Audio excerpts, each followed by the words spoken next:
Hello everyone. Previously we have studied two applications of Gauss theorem, that is finding the derivation for electric field due to an infinite line of charge, and also we have discussed about the electric field due to an infinite plane sheet. Okay, the formulas we have got. Now we are going to calculate the electric field due to a uniformly thin charged spherical shell.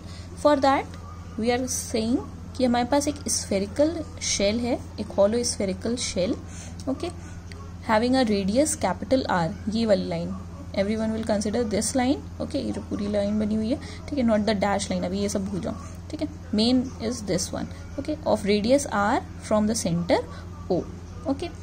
Now you have or we have to calculate the electric field due to this charged sphere. ये plus plus charge दिखा दिया गया है, let's say uniformly distributed कुछ charge present है on this sphere.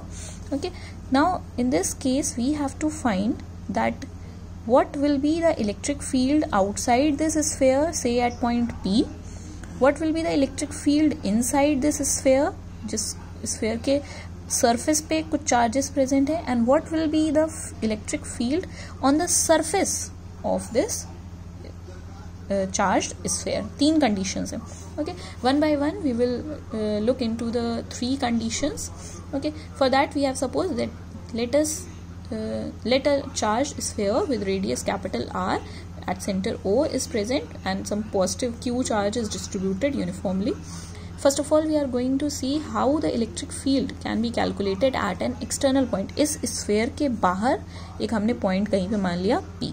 Okay, अब electric field निकालने के लिए गॉस थ्योरम का काम ही क्या है? गॉस थ्योरम जैसे ही हम बोलेंगे तो हमें गॉसियन सरफेस बनाना पड़ेगा पासिंग थ्रू दिस पॉइंट, जिस पॉइंट पर हमें इलेक्ट्रिक फील्ड फाइंड करनी है, जबकि चार्जेस कहाँ प्रेजेंट है? On this surface. और हमें पता करना है कि इस पॉइंट पर आउटसाइड द शेल, इस पॉइंट पर what will be the electric field using your Gauss theorem. Okay, so we have considered a point P. Okay, outside the shell at radius R. ये पॉइंट P कहाँ है? R distance, इस centre से, इस sphere के centre से R distance पर, अब चाहे इधर बोलो चाहे इधर बोलो, रेडियस सेम है, ठीक है, because we have drawn a Gaussian surface passing through point P. Radius हर जगह सेम है. ये R इस वाले शेल का था जो एक्चुअल शेल है.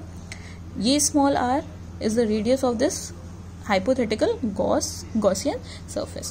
Okay, where small r, ये small r is a bigger value than this capital R. Now draw Gaussian surface passing through P that we have already drawn with the dash line. Now electric flux through small element, है ना, ये P point पर हमने छोटा सा मान लिया एक एरिया से dA. The area vector will be given by this, है ना, जो भी हम एरिया मानेंगे उससे आउटवर्ड बाहर की तरफ परपेंडिकुलर. एंड क्योंकि पॉजिटिव चार्ज है यहाँ पे प्रेजेंट, तो field lines will be coming outside, emerging outside. Okay, so DA and E both are having the same direction of the vectors. Again theta will be 0. Okay, theta will be 0 degree between DA vector and electric field. Okay, now the flux, है ना, इतने छोटे से element से what will be the electric flux because of this charged shell, that will be given by d phi equals to E dot dA, that you already know. ये scalar product है, फिर से हमने लिख लिया E dA cos theta. Scalar product को इसी तरह से लिखते हैं, ठीक है. Now the total electric flux, अभी तो हमने छोटे से सरफेस के लिए बोला था कि इतना फ्लक्स पास हो रहा है इस छोटे से एलिमेंट से. अगर हम पूरे गॉसियन सरफेस की बात करें, in that case we have to integrate on both the sides, सारी वैल्यूज कंसीडर करने के लिए. ऐसे बहुत सारे P पॉइंट्स, ठीक. So the total electric flux of the Gaussian surface passing through P, ठीक है. तो हमने दोनों तरफ इंटीग्रेट कर दिया है, इंटीग्रेट कर देंगे हम दोनों तरफ. ओके, ये इंटीग्रेट का मतलब ओवरऑल वैल्यू फाई, और इधर वाला जो इंटीग्रेशन वाला साइन था उसको इस तरह से लिख लिया है हमने. यहाँ पे cos थीटा था, सिंस थीटा इज 0 तो ये वाला टर्म हमने गायब कर दिया. cos 0 is 1. Okay, since electric field is uniformly distributed charges थे, तो इलेक्ट्रिक फील्ड भी यहाँ से बाहर जाती हुई सारी यूनिफॉर्म है, तो कुछ न्यूमेरिकल वैल्यू होगी. Therefore it can be taken out from the integral sign. बचा क्या? Again same concept we are following again and again, है ना, हर बार वही सारी चीज़ें कर रहे हैं, ठीक है. और इस पूरे जो बाहर वाला स्फेयर है जिसका रेडियस है स्मॉल आर, इसका एरिया ओवरऑल क्या हो जाएगा, area of surface area of A sphere is given by the formula 4πr²। ठीक है, अब आर की जो भी वैल्यू हो, if you know the R value we can put it here. तो एक रिलेशन हमें ये पता चल गया, also by the Gauss law, है ना, ये तो इलेक्ट्रिक फ्लक्स के टर्म्स में हमने लिखा था।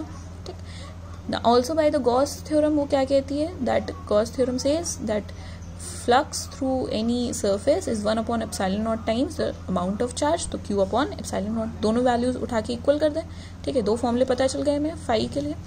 Putting the values, we have got our first relation for the electric field at point P और at some point, है ना, r distance पे कहीं पे भी ये P point अगर present है from this charged sphere, तो फॉर्मूला क्या हो जाएगा आपका 1/4πε0 q/r²। Now if we see this formula, this is a very familiar formula. In the first part of the chapter we have already studied this, that electric field due to a point charge is given by this formula। ठीक है, now अगर हम बोले, ये भी हमने बात किया था that sigma, if some q charge is uniformly distributed here, then sigma is the surface charge density, surface पे सारे charges है, that will be given by again sigma equals to q/a। okay, so q value हो जाएगी यहाँ से sigma into a, और area कितना है इस पूरे outside area of this sphere will be given by sigma into 4πr²। तो यही q की वैल्यू हमने यहाँ पे उठा के रख दी है।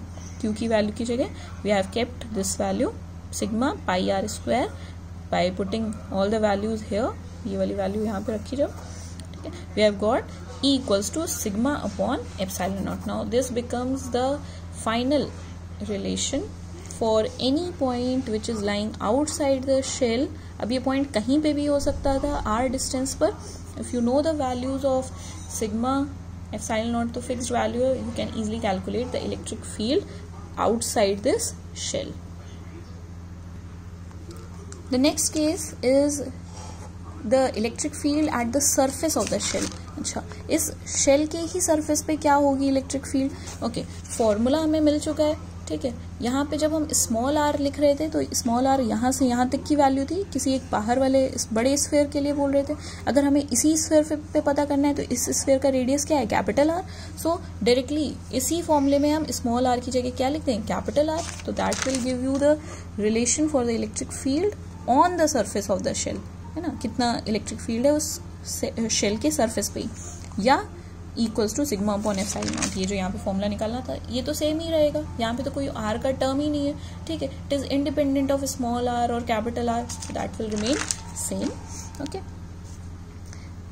Third and last is what if there is any point inside the shell. हमने बोला कि हमें इस पॉइंट पर P1 से पॉइंट है। ठीक है, इस पॉइंट पर हमें ये P1 point is lying inside this shell, और इस point पर we have to find the electric field intensity। Now since this is a uniformly charged spherical shell containing all the charges on its own surface, यानी कि अंदर तो कोई charge present ही नहीं है।